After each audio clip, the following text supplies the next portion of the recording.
qualify it.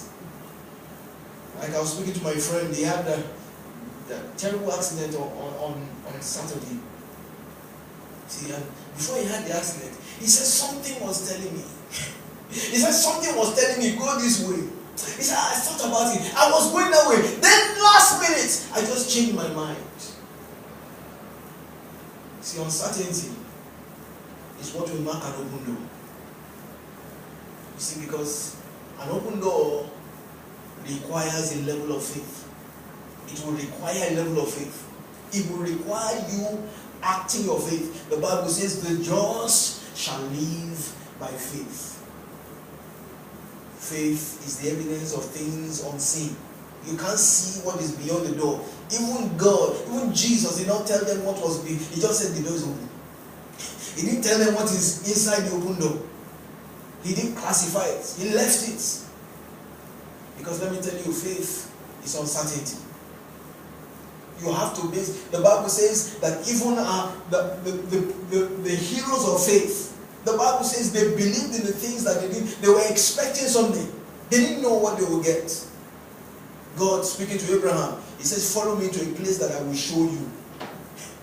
He didn't tell him whether it's on this earth, in heaven, under the heaven, in the sea. He just said, follow me. I will show you somewhere. But Abraham followed in the midst of so much uncertainty. In the midst of so much uncertainty. Let me tell you, the mark of the Christian walk is uncertainty. Uncertainty. Uncertainty. The Christian lives with uncertainty every day. That's the truth. We live with uncertainty. The Bible says, many are the afflictions of the righteous man, but it is God that delivers him from them all. So affliction is not something new. Once it comes, I just tell myself, I said, this is so uncertain. We don't know what will happen. But I thank God that there's deliverance at the end. There's an open door that I can walk through. Praise the Lord. And I also mentioned last week that the door was placed in front of them. Jesus says, there is an open door in front of you. In front of you. And I said that this scenario always invokes a feeling of insecurity. Because when somebody tells you that there's something in front of you and you cannot see it, then you become insecure. You start thinking, oh, maybe I need something extra to be able to see it. Maybe I need something extra to be able to. And we start doing everything else except from going through that open door. Somebody says, Sister Vivian, see this open door in front of you. You say, where? You can't see it. So you start doing everything else except doing what you should do when an open door is in front of you.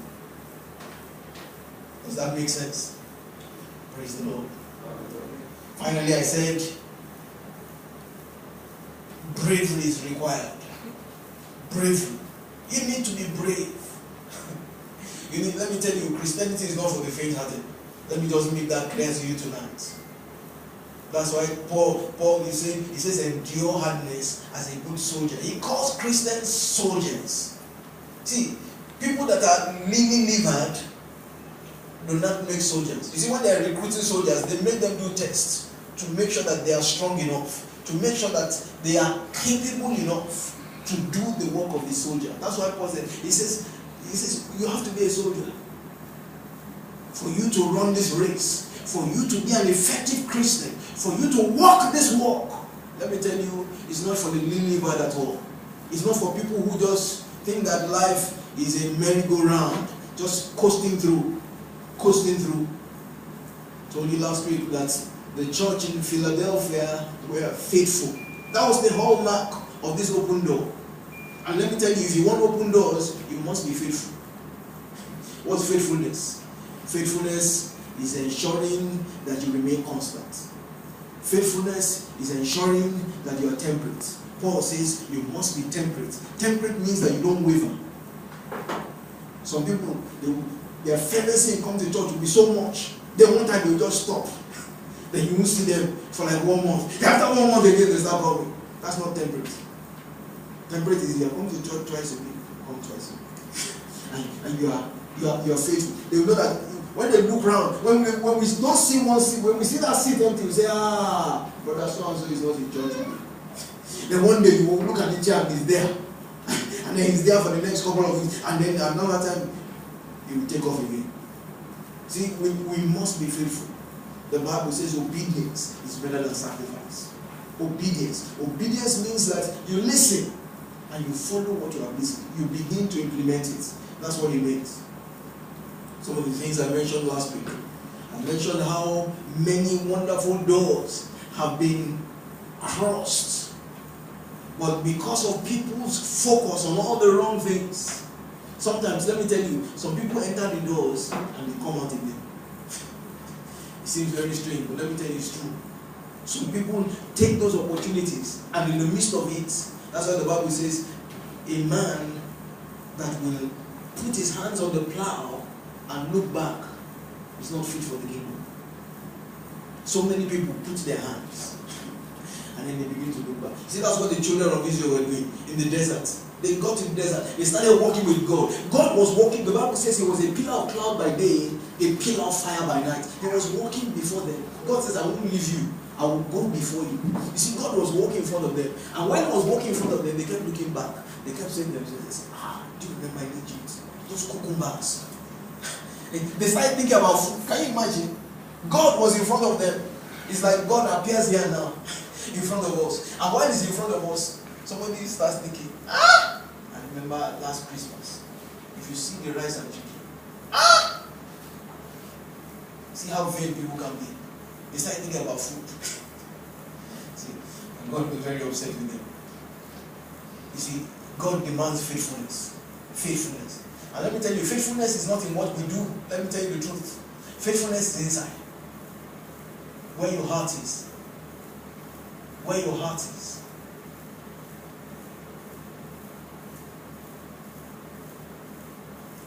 I said last week that sometimes you learn more about people when you say no to them. No means a closed door. See, and when you say no, some people begin to show you their true character. Begin to show you who they really are. I also said that it's not only no, it's not only closed doors that reveals the character of people, but open doors also reveal the character of people. That's why you see some people, they say when he didn't have money, he was humble. Now that he has money, he's just behaving anyhow. When you call him now, he won't pick up his phone. Because he has money now. Open doors as well as closed doors reveal the true character of people. You know. And one thing I said last week is that an open door also reveals personal weaknesses. Same thing that a closed door will do. Personal weaknesses.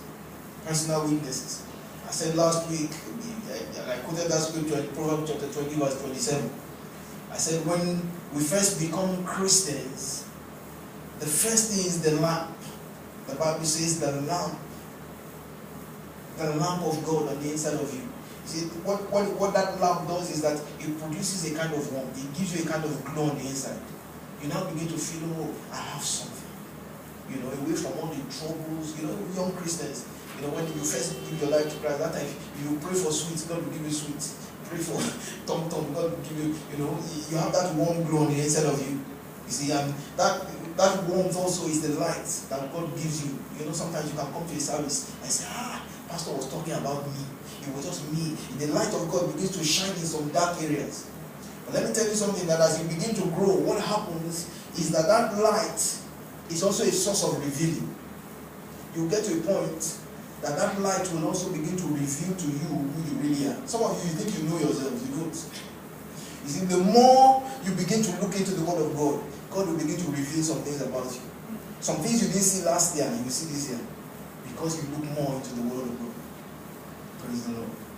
Because that's what that light does is it reveals flaws and it reveals even personal weaknesses that we have. You see, that's why Paul says, let no man see. You know, let nobody say, I've made it. Nobody has. Paul said, even me, I haven't made it. I still have issues with God. Praise the Lord.